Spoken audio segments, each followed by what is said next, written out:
It all started innocently enough, or at least that was how Claire remembered it.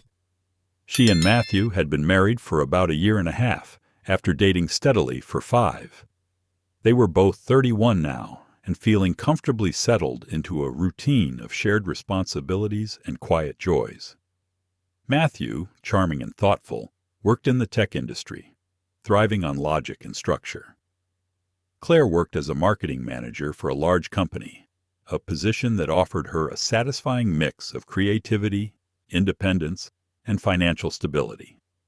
Together, they lived in a modest home with a tidy garden, envisioning it as the perfect place to raise their expected child.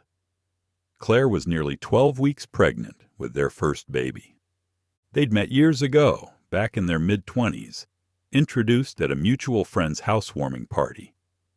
Claire remembered how his eyes sparkled when she talked about a documentary she'd recently watched, how he laughed easily at her jokes. He offered her a ride home that night, and though she declined, preferring to drive herself, she noticed the warmth in his smile that made her think, this one could be special. Special turned into steady companionship. Steady companionship evolved into love, and before long, they were inseparable. Their wedding was small and heartfelt, surrounded by close family and friends. A year later, they decided, well, Claire supposed they had decided, to have a child. Or rather, she became pregnant, and Matthew adjusted to the idea. Claire had never suspected Matthew of infidelity or dishonesty. He wasn't big on social media, often rolled his eyes at endless scrolling and selfies. He seemed too grounded for that kind of nonsense. So when he downloaded a new social media app, Snapchat, she found it curious, but not alarming. He'd said some of his friends were active there, and he liked its casual feel better than other platforms. Claire shrugged it off. Why not? Everyone was entitled to their preferences, and Matthew had never given her any reason to doubt him. Then came that morning that changed everything. Matthew was in the shower, and Claire was still half asleep in bed. Both had similar phones, same model, and identical message tones, which sometimes led to confusion. She dozed, drifting in and out of sleep until a chirping alert woke her. In her groggy state, she assumed it was her phone and reached out, not even noticing that Matthew's black phone case differed from her green one. She squinted at the screen, reading a text message from a contact named Mom. That wasn't unusual. Her own mother texted often with morning greetings. Claire planned to respond once she was more awake. But beneath that was a notification from Snapchat. A snap from someone called Roxy. Claire frowned. Roxy? She didn't recall any Roxy in her own social circle. Curiosity piqued, she tapped it open. The image that greeted her shocked her fully awake. A close-up of a woman's intimate parts, explicit and unmistakable. The caption said, "I want your tongue inside me again." Claire's stomach flipped with disgust and disbelief. In that instant, the haze lifted. She realized this wasn't her phone. This was Matthew's. She froze, heart pounding. Her husband was receiving sexual snaps from a woman named Roxy. A second later, confusion gave way to anger, then heartbreak. Matthew, whom she trusted implicitly, had clearly been crossing lines. She took a shaky breath, trying not to burst into tears right then and there. Claire noticed a small yellow heart next to Roxy's name on the Snapchat interface. Not being overly familiar with the app's icons, she quickly grabbed her own phone to search what that meant. A yellow heart indicated they were best friends on Snapchat, meaning they frequently interacted with each other. The implication was devastating. Matthew came out of the shower, toweling off his hair, cheerful and unsuspecting. Claire remained silent, clutching his phone, grappling for words. She couldn't just blurt out her discovery without processing it first. Her throat tightened.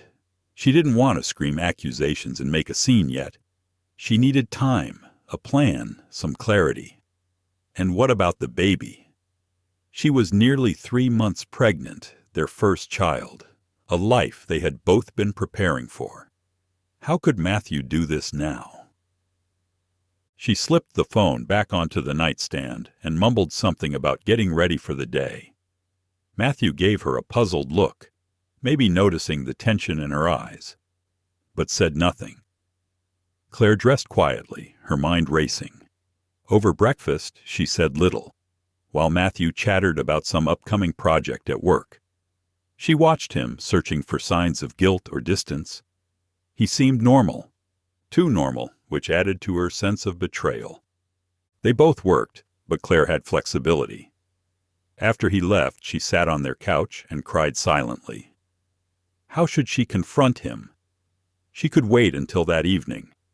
Maybe gather more information first. The thought crossed her mind. Could this be a misunderstanding? The image was explicit, the text undeniable. No, there was no misunderstanding. This was cheating, or at the very least a blatant affair of a sexual nature. Feeling nauseated, she reached for her phone and texted her younger sister Jana, telling her she needed to talk.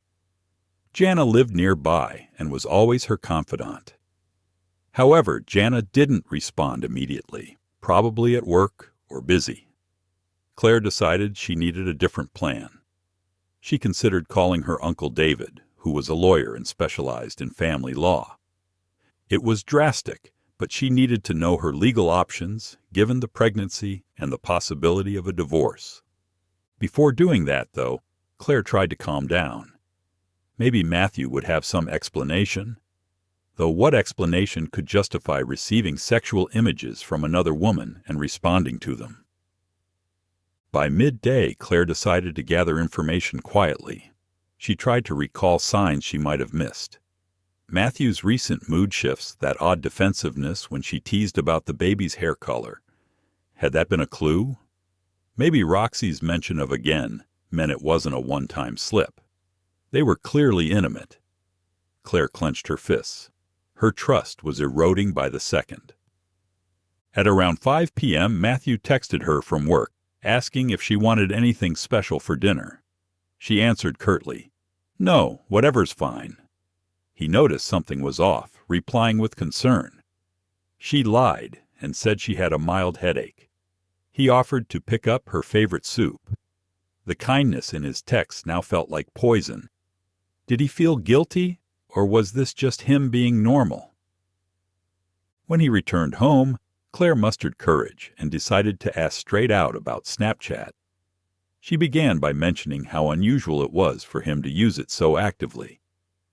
He shrugged casually, saying he liked how ephemeral it was and how his friends found it fun. She asked who he snapped with. He listed a few co-workers, some old college buddies, and a friend from that law firm near his office. The mention of a law firm rang a bell. Roxy apparently worked at his friend's law firm, according to what Claire had pieced together. She stayed calm, kept her tone neutral, just nodding and not pressing yet. But as the evening wore on, Claire's anger bubbled. She couldn't stand sleeping next to him with this secret weighing on her. When they were both in pajamas, brushing teeth side by side, she looked at his reflection in the mirror and said softly, "We need to talk about something I saw this morning." He glanced at her, puzzled. She led him to the living room, sat him down, and calmly stated what she found on his phone. Matthew's eyes widened. He tried to feign ignorance at first, acting surprised. Claire, remembering her mother's lessons about staying calm and clear, didn't raise her voice. She repeated what the snap said and from whom. He stuttered, claiming it must have been sent to him by mistake, that he hardly knew Roxy. She asked about the yellow heart on Snapchat. He got defensive, tried to minimize it as just a fluke of the app's algorithm. Claire pressed further. If it was a mistake, why didn't he mention Roxy before? Why was he so casual about receiving explicit snaps? He started blaming her pregnancy hormones, saying she was overreacting. The insult to her intelligence and emotional stability lit a fire in Claire. She told him firmly that pregnancy had nothing to do with this. Another woman sent him explicit images, and he was lying about it. She insisted on seeing his phone, his messages. He allowed her to see his texts, empty of wrongdoing. Then she asked for his social media messages. He refused. Claire remained calm, pointing out that if he had nothing to hide, why refuse? It took hours of back and forth until Matthew cracked. He wept, admitted he'd been sleeping with Roxy for months, starting right before Christmas. She was a receptionist at his friend's law firm. They met once at lunch. Something clicked, and they ended up in the back seat of her car that very night. Claire felt as though her heart had been ripped out. He had risked their marriage and growing family for a fling. He said he never intended to leave Claire, that he loved her and their unborn child. She stared at him, disbelieving. He tried to justify that he never meant to hurt her. He apologized, begged forgiveness. She sat numb, listening to him pleading. Finally, she said quietly, "You need to leave. Tonight." He didn't argue long. He knew better by now. Claire called her mother, who arrived with her sister Jana within 20 minutes. Matthew packed a bag, his eyes red, mumbling that he'd get a hotel, or maybe stay with Roxy, who knew. Claire didn't care. As he walked out, she locked the door behind him, pressing her forehead against the wood, crying softly. Her mother and sister comforted her through the night. Claire poured out her heartbreak and confusion. She told them she intended to keep the baby, to raise this child without a cheating husband. She had a good job, supportive family, and absolutely no interest in staying in a marriage built on lies. Her sister Jana, fiery as ever, wanted to blast Matthew publicly. But Claire shook her head. She wanted to handle this with dignity. She would contact her Uncle David, a family law attorney, and proceed with divorce. The next morning, Claire awoke numb but resolute. She called her uncle and scheduled a meeting for that very day. He listened sympathetically, assuring her that given her husband's infidelity and with her stable income, she could negotiate favorable terms. Claire's main priority was the baby, ensuring a stable environment free from deceit. She didn't want spousal support, just the house she'd poured her savings and effort into. David said they would fight to secure her interests. In the days that followed, Claire confided in a few close friends, avoiding social media drama. Unfortunately, Matthew's family took to social media, slandering Claire and praising Matthew as the victim of a paranoid, hormonal wife. They painted her as unstable, made references to her pregnancy as if it was a weapon she wielded. Claire ignored them, focusing on her legal preparations and emotional healing. She visited her therapist, a step she'd decided on soon after discovering the betrayal. The therapist praised her calm approach, acknowledging her pain, encouraging her to grieve properly once she had secured her future. Grieve she did, late at night, alone in bed, hugging a pillow while tears silently soaked the fabric. A week later, the paternity test for Chelsea, Robert's daughter from the parallel scenario Claire's friend group knew about, finally concluded.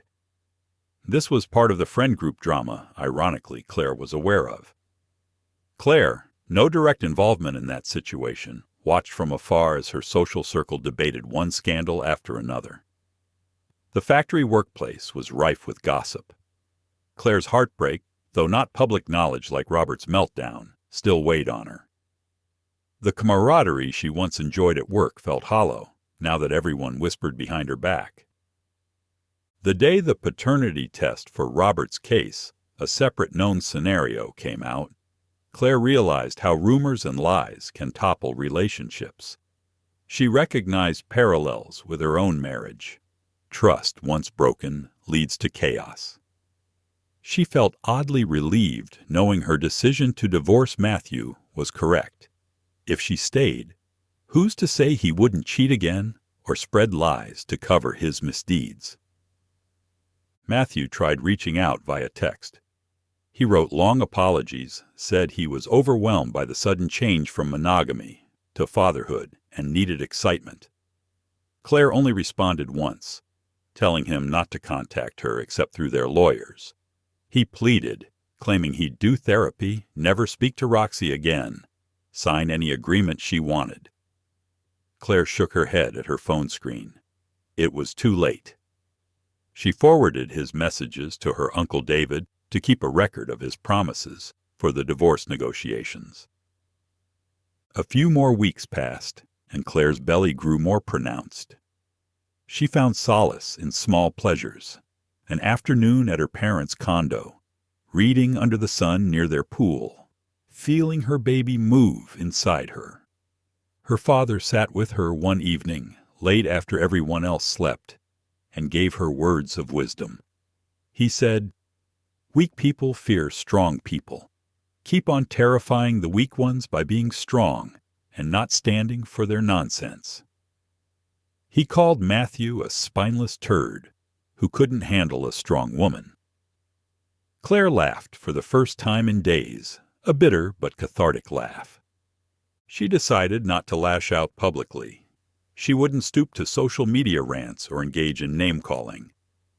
She'd handle the divorce professionally, quietly asserting her boundaries and moving on. This child inside her deserved a mother who stood tall, a role model of grace under pressure. If being terrifying meant refusing to crumble, then terrifying she would be.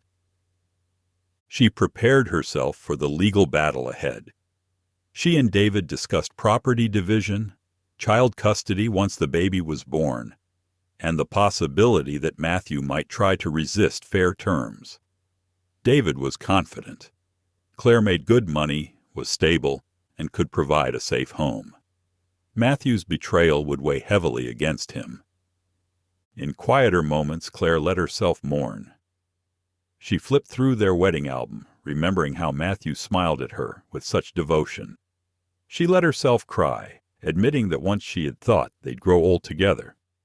Now she'd raise a child without him, but better single than trapped in a lie. The supportive messages from her mother, sister, and close friends buoyed her. They admired her composure. Some encouraged her to express her anger more openly, but Claire insisted she'd done that in her own way. She didn't need to scream at Matthew. She'd let the courts and facts speak for her. She told them about her father's advice, about terrifying the weak by simply being strong, and they agreed it was perfect guidance for this chapter in her life. Eventually, Claire had a conversation with Kari, a close friend outside of the messy coworker circle, who offered unwavering emotional support. Kari reminded Claire that none of this was her fault, and that her calm approach was something to be proud of. A few nights before the scheduled lawyers' meeting, Claire packed a suitcase with essentials. She planned to move temporarily back into her parents' home after serving the divorce papers, at least until the dust settled. She found relief imagining life without the tension and secrets that now stained her marriage. She cherished the image of her holding her newborn in her childhood bedroom's rocking chair, safe from drama. As she drifted to sleep, Claire thought of her father's words again.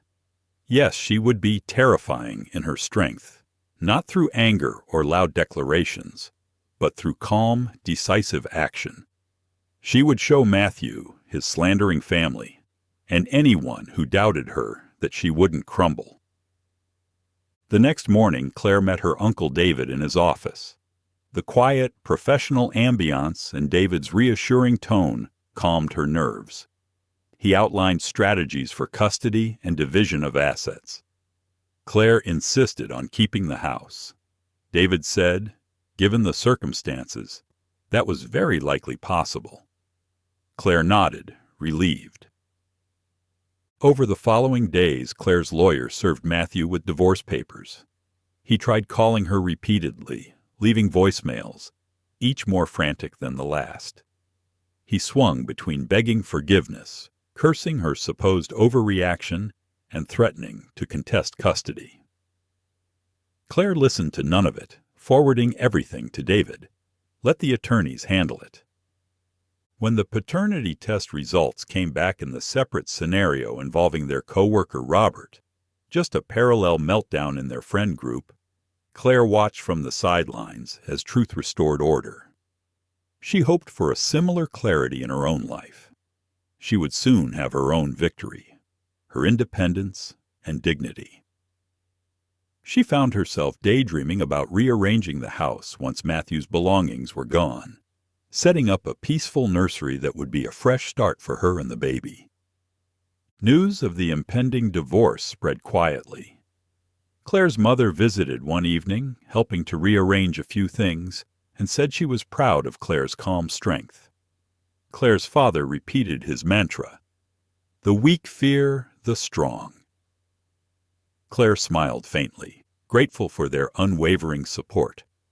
A few co-workers who had given her the cold shoulder started acting awkwardly apologetic once they realized the truth was on Claire's side. She accepted their apologies with polite detachment.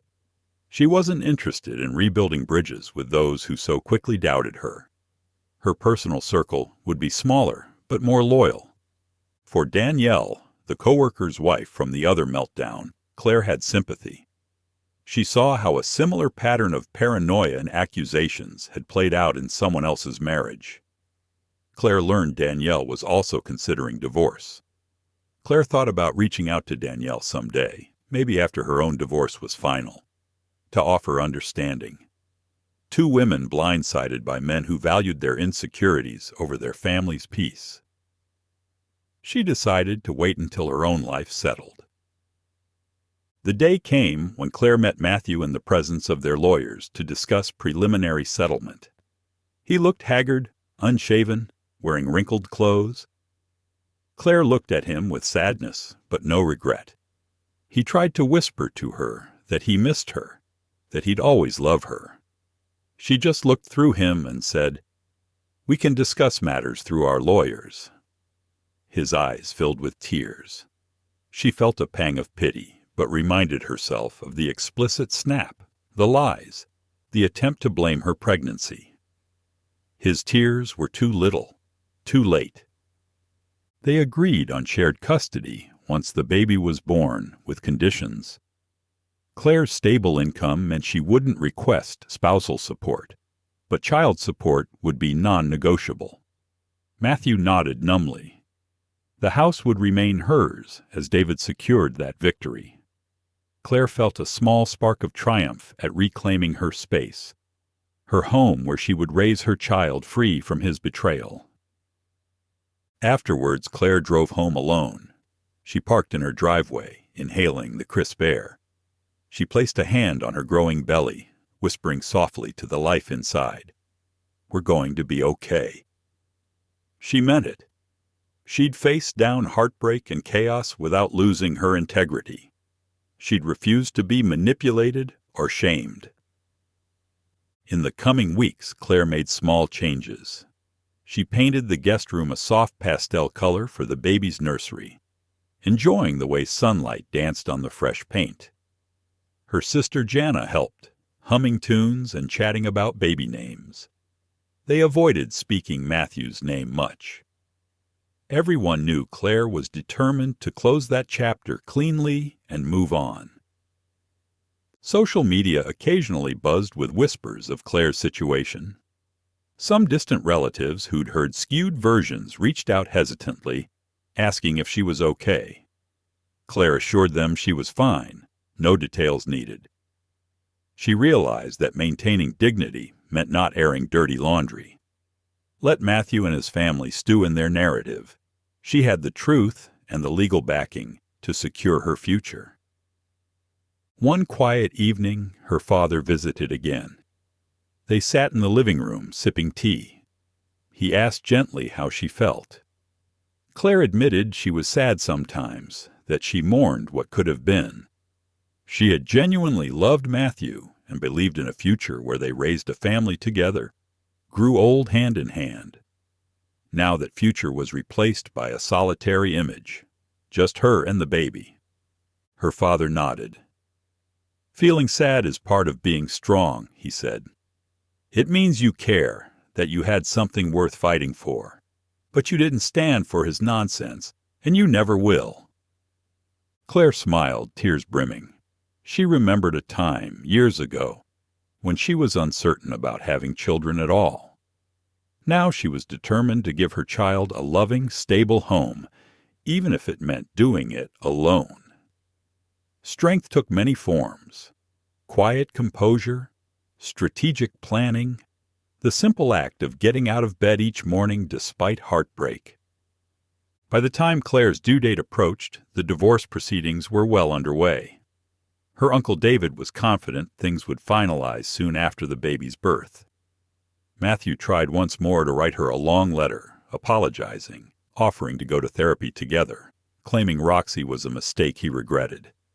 Claire read it once, then folded it neatly and gave it to David. She didn't respond. She wasn't cruel, just determined not to let his words sway her. Action spoke louder, and his actions had said enough. At her baby shower, hosted by her mother and sister, Claire felt surrounded by true love. The women in her life, her mother, sister, friends who remained loyal, showered her with gifts and warmth. The atmosphere was gentle and hopeful. They avoided mentioning Matthew or the drama, focusing instead on Claire's future as a mother. She thanked them repeatedly, her heart full.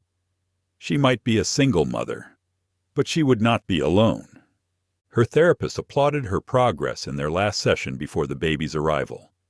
She'd gone from a shocked, betrayed wife to a stable, forward-looking mother-to-be in just a few months. Claire admitted that maybe after the birth, once hormones and emotions settled, she might have a delayed reaction of anger and grief. The therapist assured her that was normal, that healing wasn't linear. Claire nodded, appreciating the permission to be human. Finally, when the day came, Claire went into labor on a sunny afternoon. Her mother and sister were by her side. Matthew tried to come, but Claire instructed hospital staff to allow only her chosen birth supporters. He wasn't on the list. Harsh, perhaps, but necessary. He'd lost the privilege of witnessing that sacred moment. Later, he could meet his child, but not until she was ready.